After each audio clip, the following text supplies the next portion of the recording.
बहुत समय पहले की बात है। एक गांव पिपलिया में दो सगे भाई रहते थे। नाम था रामू और श्यामू।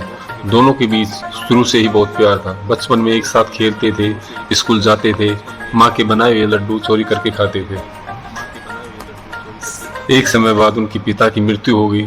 मृत्यु के बाद दोनों भाइयों ने मिलकर खेती को संभाला और पूरी गांव में ईमानदारी और मेहनत के लिए प्रसिद्ध हो गई।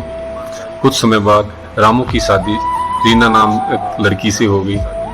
शादी होने के बाद रीना को लगने लगा कि श्यामू घर में ज्यादा दखल देता है। धीरे धीरे रीना रामू के कान भरने शुरू कर दिए।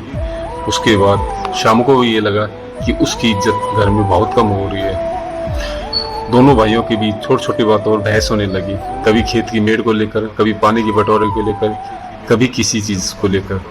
एक दिन बात इतनी बढ़ गई कि रामू ने गुस्से से कह दिया, श्यामू अब तू अपनी राह और मैं अपनी राह, हम दोनों अपना अपना सब कुछ बांट लेते हैं। श्यामू को इस बात से बहुत दुख हुआ, लेकिन उसके पास इसके अलावा कोई और चारा नहीं था।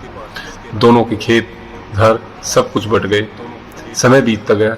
रामू के खेत में फसल खराब हो गई और कर्ज बढ़ता गया। दूसरी ओर श्यामू की फसल अच्छी हुई और वह एक इज्जतदार और अमीर आदमी बन गया।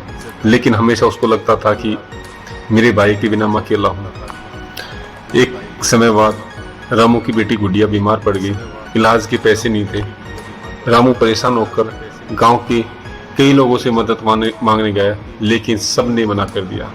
अंत में वह मजबूरी में श्यामू के दरवाजे पर पहुंचा। दरवाजा खुलते ही श्यामू ने रामू की आंखों में आंसू देखे।